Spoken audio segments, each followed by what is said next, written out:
Bonjour tout le monde, bienvenue au direct du 18 juin. On parle de keto et de jeûne intermittent. Je vous laisse venir à moi. Alors,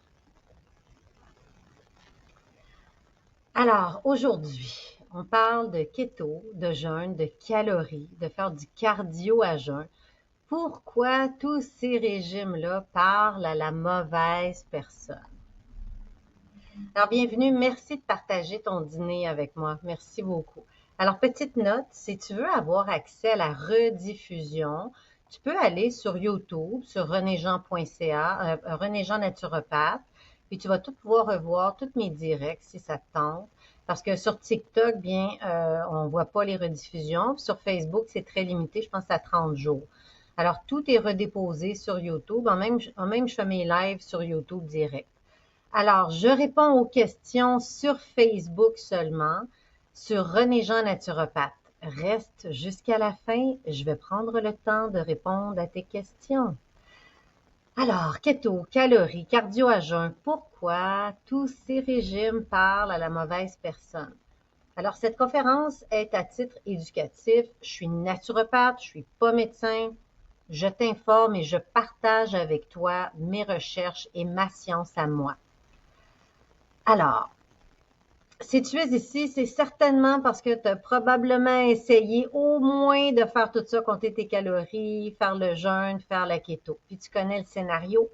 Au début, ça bouge un peu, puis le corps y freine. Et la conclusion qu'on t'a appris à tirer de ça, si ton corps y freine, c'est que tu manques de volonté. Tu n'as pas fait exactement le schéma qu'il fallait. Je vais pas te vendre un nouveau régime, là. Je vais te montrer des données à l'appui, pourquoi ces approches échouent, puis dans quel contexte. Chez tant de femmes, ça échoue. Et c'est pas une question de discipline. C'est une question de terrain. Ces régimes ne sont pas mauvais du tout. Ils parlent juste pas à la bonne personne. Cette personne-là, elle n'existe pas. C'est une femme avec un métabolisme parfait, standard, identique à toutes les autres, qui n'a pas de problème d'hormones, de digestion, de stress. Cette femme-là, elle n'existe pas. Alors, le premier mythe, ça c'est tellement intéressant, je vais t'inviter à aller faire des recherches sur Internet parce que moi j'ai perdu 95 livres et ça n'a jamais marché pour moi compter les calories. Puis j'ai jamais compris pourquoi ça fonctionnait pas. Puis j'ai arrêté de le faire tout simplement parce que j'utilise ma méthode des types glandulaires. Mais j'ai fait une longue recherche sur les calories, puis c'est vraiment intéressant. Alors le corps, c'est pas une calculatrice, c'est un système qui s'adapte. Le système des calories est vieux de 130 années. Le système des calories est vieux de 130 ans. Alors, il y a un docteur Atwater dans les années 1880 a créé la règle. 1 gramme de glucides égale 4 calories, 1 gramme de gras égale 9 calories. Il a fait ça dans un laboratoire, pas dans un corps humain. Alors aujourd'hui, les scientifiques eux-mêmes admettent que ce système-là se trompe jusqu'à 10%. C'est pas tout à fait une mesure exacte, mais c'est une estimation ancienne. Mange moins, bouge plus. Alors, le NIH l'a enterré en 2011. Alors, le NIH, c'est l'Institut de santé américaine, l'une des autorités les plus sérieuses au monde. En 2011, un chercheur nommé Kevin Hall publie dans le Lancet, qui est une revue médicale très prestigieuse, que la règle des 3500 calories égale 1 livre de gras est fausse. Pourquoi? Parce que ton corps s'adapte. Quand tu manges moins, ton corps ralentit. Et quand tu grossis ou tu maigris, ben, tout change. Puis cette adaptation-là prend environ 1 an à se faire.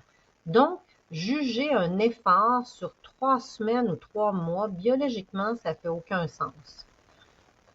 Alors, je vais te donner un autre exemple. Les candidats de Biggest Loser, de la grosse émission là, avec les gens en surpoids, leur corps a gardé la mémoire. On a suivi 14 anciens participants pendant 6 ans. Après l'émission, résultat, à la fin du show, ok, juste à la fin de l'émission, là, leur corps brûlait 610 calories de moins par jour. brûlaient moins de calories. Et 6 ans plus tard, même après avoir, il y en a, pour la majorité, ils ont repris à peu près 90 livres, entre 80 et 90 livres, même après avoir repris du poids, leur corps brûlait encore 500 calories de moins par jour qu'avant le début de l'émission. Leur métabolisme, il s'est jamais remis de ça. C'est pas un manque de volonté, c'est une adaptation. C'est le corps qui se défend contre ce qu'il a vécu comme une famine. C'est intéressant là, de comprendre ça, là. C'est intéressant parce que ça défait les mythes. Puis depuis 2011, c'est prouvé. Le même repas, 2 corps différents. 2 réponses différentes. Autre étude. Alors, il y a une étude sur 1002 personnes dont des vrais jumeaux participaient. On leur donne exactement le même repas. Résultat, les pics de sucre dans le sang varient de 68%. Les graisses dans le sang de 103%, ça varie d'une personne à l'autre, d'un jumeau à l'autre. Même 2 vrais jumeaux réagissent différemment. Pourquoi? Parce que il y a une influence environnementale, métabolique dans ton corps. Le microbiote n'est pas pareil dans ton intestin. On compte, les bactéries dans ton intestin comptent plus que les macronutriments du repas. Un régime universel est donc mathématiquement impossible en comprenant ça. D'une personne à l'autre, d'un jumeau à l'autre, qui n'ont pas le même métabolisme, peut avoir un écart de 103% de la façon de métaboliser les gras ou le sucre. C'est incroyable de comprendre ça. Il faut que ça défasse le mythe dans ta tête de j'ai manque de volonté. Puis moi, je vais ajouter que la digestion fait une différence. Si tu as des reflux gastriques, tu vas mal absorber tes nutriments. Fait que par exemple, si tu manges je sais pas moi, 100 onces de steak, puis tu digères mal, tu vas pas absorber les protéines de ce steak-là. Mais si tu n'as pas de problème de digestion, tu vas peut-être les absorber à 100%. Il y a aussi, c'est l'absorption qui est importante, la qualité de la nourriture aussi. Si tu manges quelque chose de bio, de plus jeune, de cueilli de l'arbre par exemple, ou une vieille pomme ratatinée, ou c'est pas bio puis c'est plein de glyphosate, ça donnera pas le même effet dans ton corps. Le manque d'hormones aussi, passé 40 ans, change tout. Par exemple, la baisse d'estrogène. Je te donne un exemple. La baisse d'estrogène dans ton corps,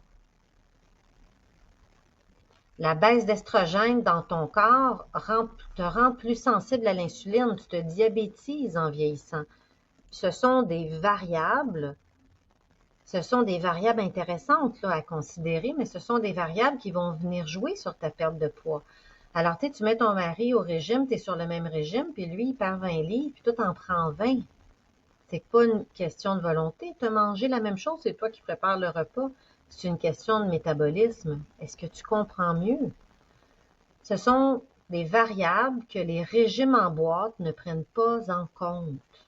Je vais te donner l'exemple des 5 amandes. OK? C'est un exemple concret qui va tout résumer.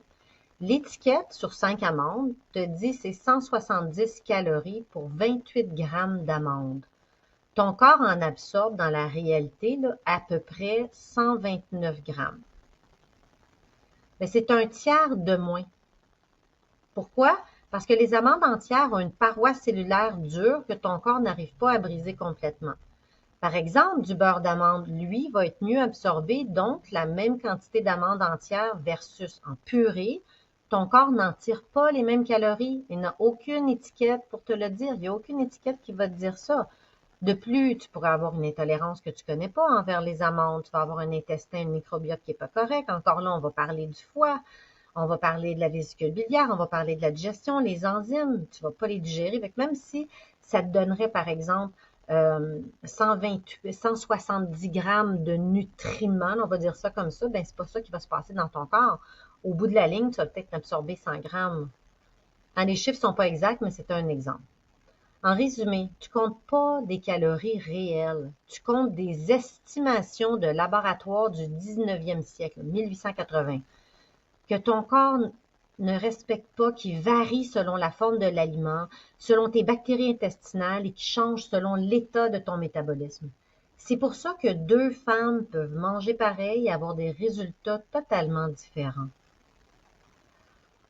Alors, Pourquoi un régime ne peut pas marcher pour tout le monde? Ben, je pense que c'est clair, on l'a compris, mais il y a une étude que j'ai sortie, parce que ces temps-ci, j'aime beaucoup les études. Il y a l'étude PREDIC de Nature Médecine en 2020 a donné des repas identiques à des centaines de personnes et mesuré leurs réponses. Résultat, pour un même aliment, les pics de sucre et de gras varient jusqu'à 10 fois d'une personne à l'autre. 10 fois. Encore plus frappant, même chez des vrais jumeaux, même ADN, les réponses différaient. Donc, c'est pas juste la génétique, c'est le terrain hormonal, le microbiote, le sommeil, le stress, le rythme, le cortisol. Alors, il y a une conclusion logique à faire avec ça. Si deux corps réagissent de façon opposée au même aliment, alors un régime universel ne peut pas être universel. La keto peut transformer une femme et saboter sa voisine. Alors, c'est jamais que tu as échoué. C'est jamais ça. C'est que le régime que tu fais ne s'adresse pas à ton terrain. Il parle à la mauvaise personne. C'est ce que tu dois comprendre. Alors, avant qu'on aille plus loin, que je te parle du jeûne et de la keto, je veux te dire que qui je suis, parce que dans les prochaines minutes, je vais t'expliquer un peu le fondement de mon accompagnement. C'est le cœur de mon travail. Je m'appelle Renée Jean, je suis naturopathe depuis 25 ans et coach en perte de poids. J'ai moi-même perdu 95 livres et fait perdre plein de livres à des centaines de femmes. Pas avec un régime, avec une compréhension de mon propre terrain hormonal et celle de mes copines clientes. Ce que je t'enseigne aujourd'hui, c'est la base de ma méthode, la méthode du déclic NutriGland. Et si tu veux savoir à quel terrain tu appartiens, thyroïde, surrénale, pituitaire ou gonadique, j'ai un quiz. Va soit dans ma bio, sur mon site web renejean.ca, va faire le quiz, c'est gratuit, puis tu reçois même un petit rapport, ça prend 2 minutes. Reste avec moi, je vais répondre à tes questions après. Alors, à présent, on va regarder un peu, c'est une grille de lecture. C'est-à-dire que je te donne de l'information, puis tu ne prends pas ça pour du cash. Il faut que tu le prennes et tu réfléchisses à ce que je te dis. Alors, quand tu as un terrain thyroïdien faible, la thyroïde, c'est le moteur de base de tout ton système. Ça gère la digestion, ça gère ton intestin. Quand elle tourne au ralenti, tu es fatigué, tu as les mains et les pieds froids, tu as les cheveux qui tombent, tu as le métabolisme qui résiste malgré les efforts, tu n'as pas le goût d'aller t'entraîner, mais tu y vas, mais tu es épuisé. Si tu coupes drastiquement les calories ou tu multiplies le cardio, ça peut même aggraver ton problème de thyroïde. Le jeûne intermittent aussi dans certains cas. Le terrain du stress, l'axe du cortisol, l'accélérateur usé. Sous stress chronique, le cortisol reste élevé. Alors la conséquence, c'est documenté, tu stockes du gras au ventre. Tu sais, je ne sais pas si ça t'est arrivé, là, mais quand tu prends 5 livres maintenant, passé 40 ans, tu ne prends pas ton 5 livres comme avant. On dirait que tu le prends juste sur le devant. Tu le prends juste dans le ventre. Cortisol. Hein? Tu as un appétit augmenté, tu as un sommeil perturbé, tu as des rages de sucre en fin de journée. Puis là, tu manges bien, fait que tu vas aller manger des petits fruits, des légumes, mais tu n'iras pas manger de protéines. Pour ce terrain-là, le cardio à jeun et les régimes très restrictifs vont ajouter au stress. Ça augmente ton stress. C'est autre chose, le terrain de l'insuline. Je connais pas grand monde qui font pas de résistance à l'insuline. L'insuline, c'est l'hormone du stockage. Quand les cellules deviennent moins sensibles, le corps stocke plus facilement et déstocke difficilement. Tu as le signe d'une résistance à l'insuline, tu vas avoir des acrocordons, tu vas être brun en dessous des bras, brun entre les cuisses, tu vas avoir des rages de faim tout de suite après les repas. Il faut absolument que tu finisses ton repas avec un dessert. Tu as des gros coups de pompe après le repas. Tu as le tour de taille qui grimpe énormément. Puis ici, c'est rien à voir avec la volonté, là. C'est la qualité du signal hormonal qui compte. C'est que tu as une résistance à l'insuline. Il y a quelque chose qui ne marche pas avec ton pancréas. Il y a eu peut-être trop de sucre. Il y a peut-être un foie gras qui se cache derrière ça. Alors, même si tu as une résistance à l'insuline puis tu vas t'entraîner, tu n'as pas accès à ta graisse. Tu n'as pas accès à ton entrepôt. Alors, ça va être extrêmement difficile pour toi de t'entraîner. Toutefois, c'est-à-dire que les règles que j'applique, ils s'appliquent surtout, tu sais, si tu as 50 livres et plus à perdre, on commence par régulariser l'alimentation puis regarder la densité nutritionnelle. Mais c'est clair que faire du sport, ça ne fait pas perdre de poids, mais ça l'aide énormément à faire de la dopamine, l'hormone qui va régulariser ton système, ton humeur, ton système nerveux. Puis faire des muscles aussi va t'aider pour la résistance à l'insuline, mais normalement, on commence très doucement ou on commence pas du tout. Pour ma part, pour avoir aidé des centaines de femmes, l'exercice, c'est la dernière étape. Ça fait pas partie de l'étape du début. C'est mal pensé. Surtout, tu sais, moi, c'est une expérience terrain que j'ai. Moi, j'ai été obèse. Tu sais, j'ai jamais été mince dans ma vie, là. Puis je l'ai marché, ce chemin-là. Alors, je le comprends. Alors, quand tu vas t'entraîner puis tu fais de la résistance à l'insuline, ça va augmenter ton appétit, ça va doubler ton appétit, puis tu vas tout être dans la dévalorisation. Alors, s'entraîner quand tu as 50 livres à perdre et plus, ça que tu commences pas par là du tout. Il y a le terrain aussi des hormones sexuelles. C'est un terrain très mouvant passé 40 ans. Les estrogènes, la progestérone façonnent où le corps stocke le gras. À la périménopause et à la ménopause, la chute des estrogènes redistribue le gras vers l'abdomen et les cuisses et modifie le métabolisme. Un corps qui change les règles.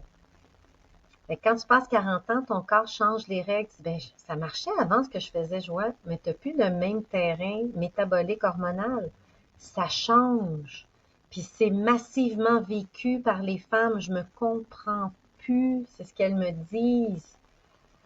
Alors, je suis pas là pour te coller une étiquette, je suis là pour te donner une grille de questions avec laquelle, quel terrain j'ai présentement, moi, comment ça va mon corps, mon métabolisme, est-ce que je digère, est-ce que mon foie va bien, est-ce que mes intestins vont bien, est-ce que je manque d'hormones? Là, tu comprends pourquoi ton corps, il négocie. Il n'est pas là pour te saboter, il est là pour t'aider, il compense pour ce que tu ne lui donnes pas, ou tu le prives, ou tu le forces. Alors, je vais te parler de la keto et du jeûne et du cardio. Alors, la keto et les hormones. Alors, santé, ma petite vitamine C.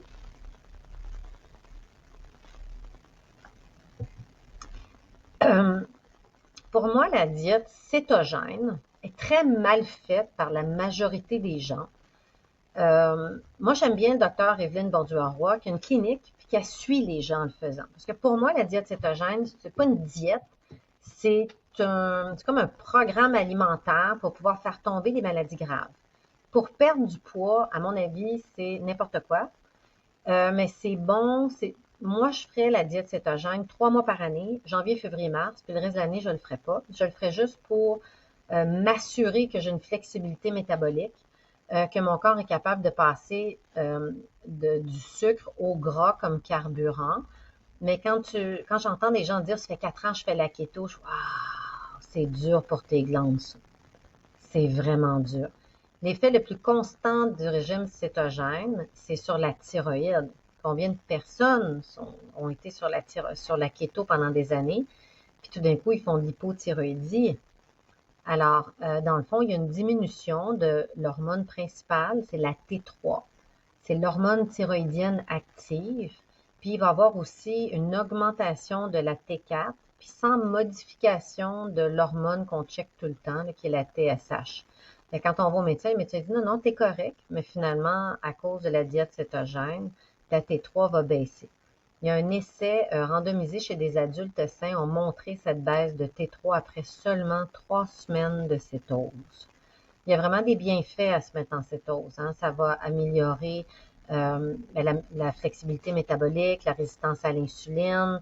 Ça va donner accès aux graisses, mais il y a aussi une contrepartie où est-ce que ta thyroïde devient faible. C'est pour ça que pour moi, sur le long terme, faire une diète, c'est de la keto, c'est pas viable. C'est viable seulement dans surveiller, bien manger, bien guider, parce que je connais pas grand monde qui fait une diète cétogène qui a du bon sens.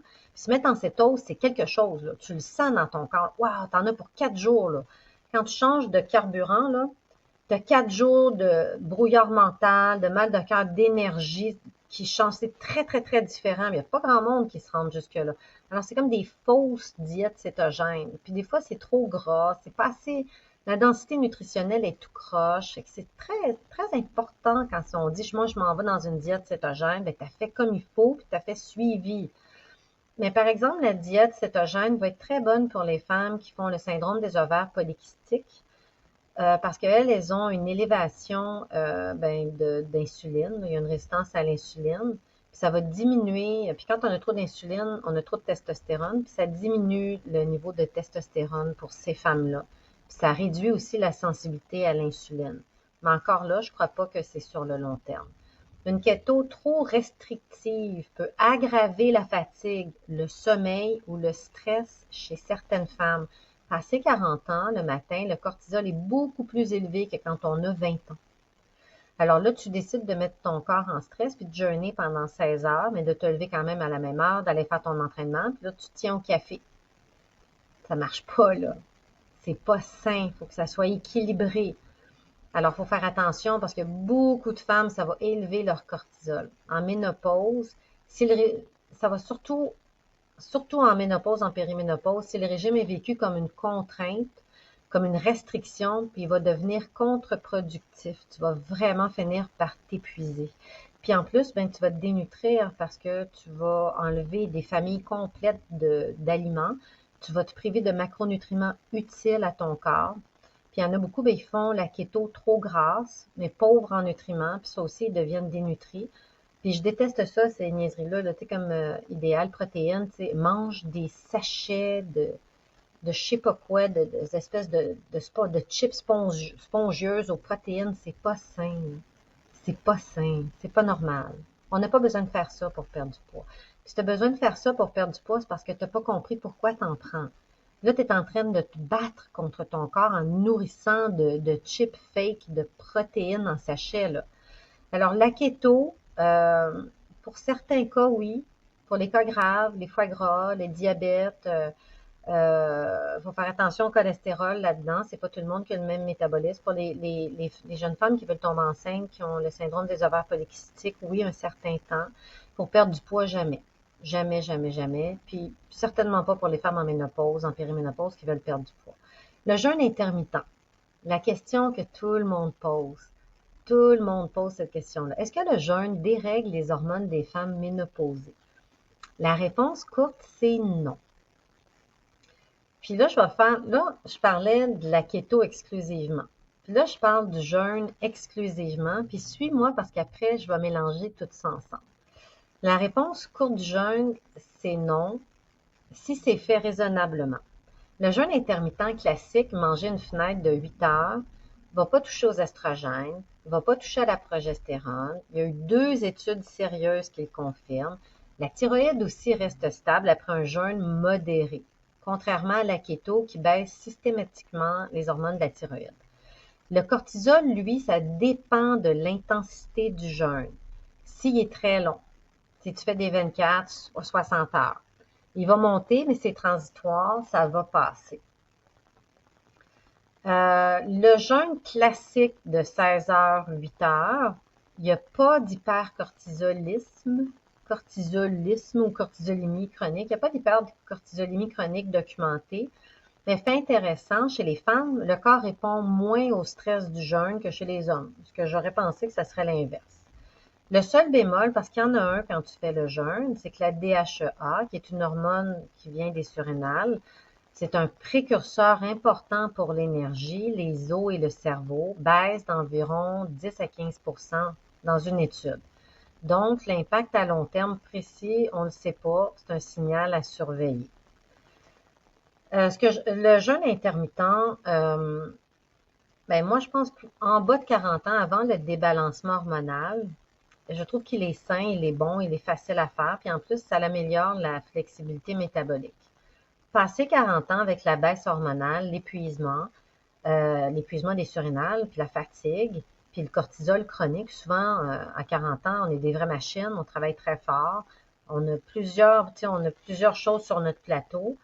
Le jeûne intermittent, souvent va être mal fait aussi. La femme, elle va manger dans son 8 heures, Puis dans ce 8 heures-là, elle ne va pas manger une densité nutritionnelle qui va convenir à son corps, qui va la nourrir. Puis là, ben là, c'est là que ça joue. Parce que le jeûne en tant que tel, bien fait et bien nourri, entre les deux, ça marche. Moi, je préfère des jeûnes 5-7 jours, jeûner un dimanche. Ça, j'aime bien. Moi, j'aime pas le jeûne intermittent. J'aime un jeûne de 12 heures, puis jeûner entre les repas. C'est ce que j'ai remarqué qui fonctionnait le plus. Puis, il faut savoir le faire, ce jeûne-là. Puis surtout, surtout, surtout, se nourrir. On va en parler dans 2 minutes. Le cardio à jeûn. Hein, est-ce qu'on s'entraîne à jeûn? Pas passer 40 ans. Non. Alors, les études, notamment celle de Schoenfield, ne montrent pas de supériorité du cardio à jeûn ou du cardio quand tu as mangé pour perdre du gras. Mais par contre, il voit un effet sur les hormones et sur le cortisol. Alors, ça peut jouer au niveau du stress, puis ça va être contre-productif. Alors, ce qu'on a compris, c'est que les femmes passées 40 ans, s'ils veulent s'entraîner le matin, ils vont prendre une protéine, ils vont s'entraîner, puis ils vont prendre une protéine pour pouvoir aller récupérer au niveau musculaire. Alors, ce qu'on vient d'apprendre, les calories comptées ignorent la thermogénèse, l'adaptative et les hormones de la faim. Tu comptes des chiffres pendant que ton corps, lui, change les règles du jeu. Parce qu'il y a un problème métabolique, de digestion, de microbiote. La keto agit surtout en coupant l'appétit au départ, mais chez certaines personnes, ça peut être contre-productif. Chez d'autres, notamment, ça va augmenter le stress puis un terrain thyroïdien faible ou un terrain de cortisol. Ça va fragiliser là, tout ça. Le cardio à jeûn ne donne pas de résultats supérieurs. Et sur un terrain de stress chronique, il aggrave ce qu'il est censé résoudre. Aucun de ces régimes n'est stupide. Ils sont juste sourds à ton terrain métabolique. Le problème, c'est que les gens mélangent tout ça. Ils font la keto, ils font le jeûne intermittent, puis ils comptent leurs calories. C'est comme, tu fais les trois en même temps. C'est le moyen parfait pour mettre son corps en stress métabolique puis perdre du poids très temporaire. C'est une perte de poids de on va mourir, on utilise nos réserves. La minute que tu reviens à ton mode de vie normal, tu reprends tout. 80% des femmes reprennent le poids perdu et plus après 5 ans. C'est après 3 ans, mais après 5 ans, c'est 80%. Une femme sur 5 seulement maintient les résultats. Pourquoi? Parce qu'elles n'ont pas travaillé contre leur corps. Elles n'ont pas été plus motivées. Elles n'ont pas probablement imposé des modes, des règles, des restrictions sans jamais comprendre leur terrain. C'était quoi la différence de ces femmes-là, 1 sur 5, puis les 4 sur 5? C'est le terrain métabolique qui était présent. Est-ce qu'elle a fait la bonne chose pour elle? Est-ce que ça lui convenait ce qu'elle a fait? D'après moi, celle-là qui a 1 sur 5, celle-là qui a perdu son poids au-delà de 5 ans, c'est qu'elle n'a pas été fasciste avec son corps, elle n'a pas forcé, imposé, puis elle n'a pas écouté sa faim, ni son énergie. Puis elle a dit, tu agis comme ça, puis à un moment donné, ben, tu peux pas forcer ton corps. Moi, la femme qui a gagné 1 sur 5, pour elle, pour moi, elle a écouté son corps, elle a écouté son métabolisme, elle a compris ses rages de faim, ses baisses d'énergie, puis elle s'est régularisée. Puis oui, elle a fait du sport, parce que quand tu perds du poids après, les études le montrent, c'est que si tu fais du sport, ça maintient énormément la perte de poids. Mais après, pas avant, pas pendant. L'idée, là, c'est vraiment d'arrêter d'agir en fasciste avec ton corps. Arrête d'être extrémiste. Hein? Au gym, là, tu t'entraînes 4 fois par semaine. Tu décides, tu fais la keto, tu fais le jeûne, puis tu comptes tes calories. Ça marche pas. Ça marche pas. Si tu fais la keto, tu fais pas le jeûne. Si tu fais le jeûne, arrange-toi pour manger une bonne densité nutritionnelle entre les repas. Tu manges beaucoup de protéines pour te soutenir. Puis si tu fais jeûne, assure-toi que tu ne fasses pas de l'hypoglycémie réactionnelle. Parce que tu peux faire des grosses baisses de glycémie, puis là, tu vas te retrouver encore en mode survie. Arrête d'imposer des modes, des régimes à ton corps. Écoute-le. Chaque corps est différent. As-tu fait ça, cette diète-là? J'écoute mon corps, pas j'écoute mon appétit. Parce que là, l'appétit te trompe avec les années parce que tu as tellement suppressé ton appétit que tu peux plus l'écouter. Mais tu vas écouter ton corps. Comment est mon énergie? Comment est ma motivation? Comment est mon moral? Est-ce que j'ai des rots, des gaz, des ballonnements? Est-ce que j'ai de l'énergie pour faire les choses que j'ai envie de faire? Ou je dors tout le temps au gaz, je m'endors après les repas. À 7 heures, je suis endormie sur le sofa, j'ai plus aucune motivation. C'est ça qu'il faut que tu écoutes. Il faut que tu le comprennes. Passé 8 heures, j'ai goût de manger 12 sacs de chips. C'est ça que tu dois comprendre. C'est pas une question de volonté. C'est une question de, mon Dieu, là, je vais apprendre à m'écouter puis me comprendre. C'est tout, c'est ce que j'enseigne dans mon accompagnement. Puis chaque corps réagit différemment, va réagir différemment à l'aliment, au stress, à la restriction, à l'effort. C'est pas une faiblesse, c'est une réalité biologique. Puis l'ignorer, cette réalité-là, c'est te condamner à tout le temps te dévaloriser et de te dire, je suis pas capable de faire des diètes, je suis pas capable, moi je suis une bébête à sucre, je comprends pas comment ça marche, j'ai tout le temps faim, tu es condamné parce que tu essaies tout le temps d'imposer quelque chose à ton corps. Au lieu de te dire, pourquoi j'ai faim? Qu'est-ce que j'ai pas mangé? Pourquoi j'ai une rage de faim en ce moment? Là, je rêve pas de manger du steak. Là, j'ouvre l'armoire. Qu'est-ce qui s'est passé? Ben, ça fait 3 jours que je me prive. Fait que c'est clair, je vais avoir une rage de faim. Ah, j'ai bu 3 cafés aujourd'hui, puis j'ai pas mangé. Tu vas avoir une rage de faim. Faut s'observer. C'est ça la clé. La vraie bascule, c'est pas de trouver le régime parfait. Il y en a pas. C'est d'arrêter de te demander qu'est-ce qui va pas chez moi pour te demander qu'est-ce que mon corps essaie de me dire. C'est le métabolisme avant la volonté. C'est la structure avant la motivation. C'est la constance avant la perfection. Et une victoire qui ne se lie pas sur la balance, celle de comprendre enfin comment ton corps fonctionne. On appelle ça une VHB, une victoire hors balance. Puis c'est là, c'est tranquillement, en ayant ces victoires-là, tu dis, je suis sur le bon chemin, mon corps se rétablit et j'en prends soin. Puis prendre du poids, c'est la pointe de l'iceberg. Quand tu as tout réglé en dessous, ben l'iceberg, il fond, tout simplement. Alors, si aujourd'hui, quelque chose a résonné chez toi, tu es connu dans un de ces terrains, si tu t'es dit, c'est exactement ce que je vis, alors la prochaine étape est simple. Va faire mon quiz. Sur la bio, sur Facebook, sur TikTok, même sur YouTube, dans ma bio, tu as mon site web, il y a le lien du quiz. Va connaître ta glande dominante. Ça prend 2 minutes. Commence par comprendre ça.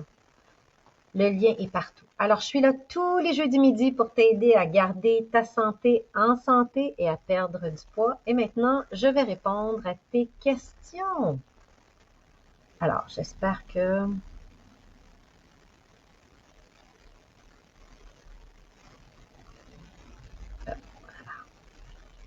Alors, Facebook. As-tu des questions Facebook? Pourtant, tous ceux qui vendent des produits pour vite prendre le jeûne ainsi que le jeûne avec l'entraînement. Mais tu as bien raison, ils vendent des produits. Hein? Il y a une étude qui montre que... Ah, ça là, faudrait que j'en fasse un direct là-dessus. Tu sais, comme par exemple, Idéal Protéines, ben, c'est clair qu'ils vont s'arranger pour que tout le temps tu reviennes. Hein? Ils veulent pas que tu sois un one-time life customer. Ils veulent que tu sois un client qui revienne. Fait qu'ils vont toujours s'arranger dans leur façon pour que tu reviennes. Moi, quand tu viens dans mon accompagnement, tu payes une fois puis c'est toute la vie. Moi, je veux ton succès. Moi, ma mission, c'est d'élever les femmes, de les aider à arrêter de faire de l'errance, de se dévaloriser, de ne pas se prioriser, d'essayer plein d'affaires bizarres. Puis moi, c'est une fois dans mon accompagnement, puis tu restes à vie avec moi. Je vais toujours être là. Tous les vendredis midi, pas les jeudis, les vendredis. Tu penses quoi de tous ces produits? Wow, c'est une bonne question, ça, Martine. Santé?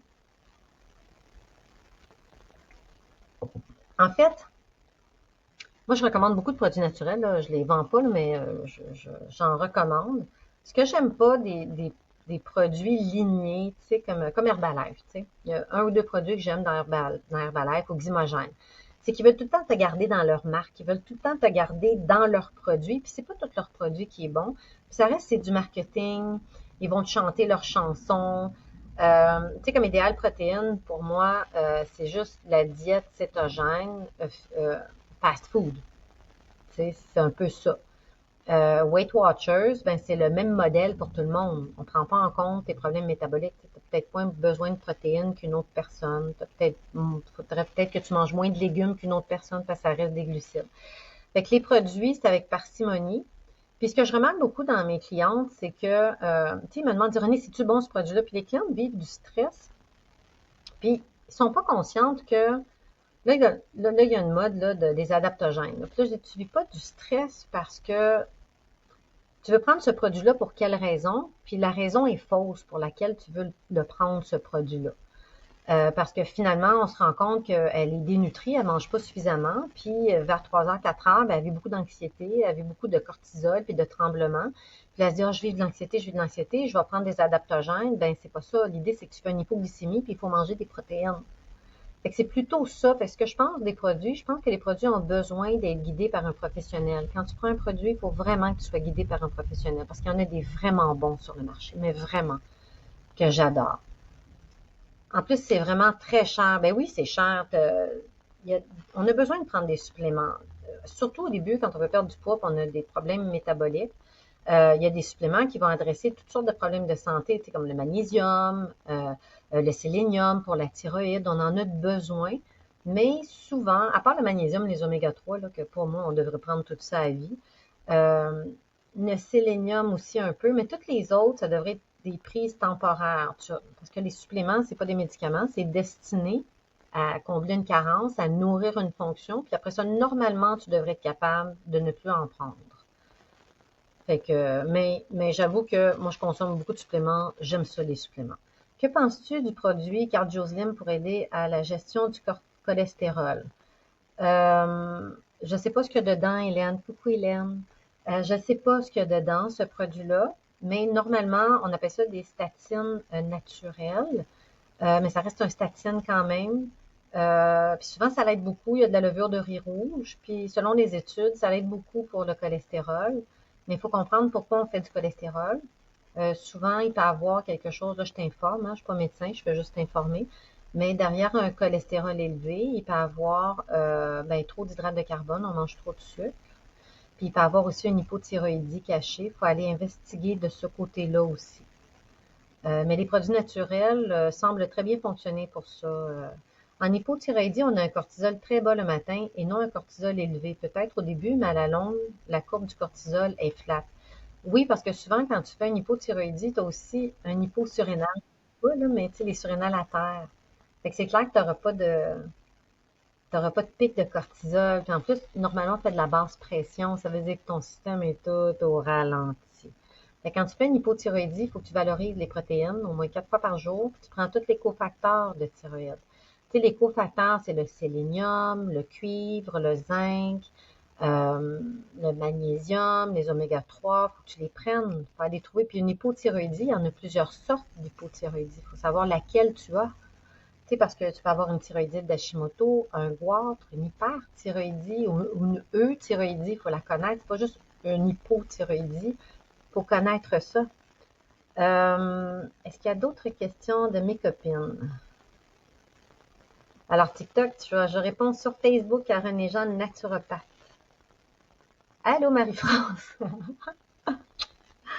Euh, Pourquoi mon cortisol est toujours dans les normes malgré le stress chronique? Ah, c'est une bonne question, ça. Je vais te donner des pistes, OK, à observer. Quand tu vis un stress, est-ce que tu le vis toute la journée? Est-ce que tu le vis à 10 heures et à 4 heures? Parce que là, peut-être que tu es en stress, tu te dis que tu es en stress, mais tu es peut-être en hypoglycémie. Hein? Si tu manges une toast puis un café le matin, c'est clair qu'à 10 heures, ta patate, elle va pomper, là. Tu vas vivre de l'anxiété. Si tu manges des protéines 4 fois par jour, regarde ton niveau de stress. Ça pourrait vraiment être ça. Parce que si ton cortisol te dit que tu n'es pas stressé, mais toi, tu sens un stress, on respecte, faut absolument respecter les symptômes. Ok? Moi, je respecte tout le monde, mais il y en a un stress, il y a quelque chose qui se passe. Voir si tu n'es pas en hypoglycémie. Va sur Google, regarde les effets de l'hypoglycémie, les symptômes. Tu vas voir que tu es peut-être là. Puis règle ça tout simplement. Augmente ton apport en protéines. Augmente ton apport en protéines. Alors, est-ce qu'il y a d'autres questions? Marie-France, as-tu des questions? Ginette, oui. Euh, alors, parfait. Je vais aller sur l'autre plateforme. Je vais aller voir. Alors, il n'y a pas d'autres questions, tout le monde. Alors, on se revoit jeudi prochain. Je vous souhaite un excellent week-end. Je nous souhaite du soleil. Ça va faire du bien à tout le monde, je pense. Au revoir tout le monde.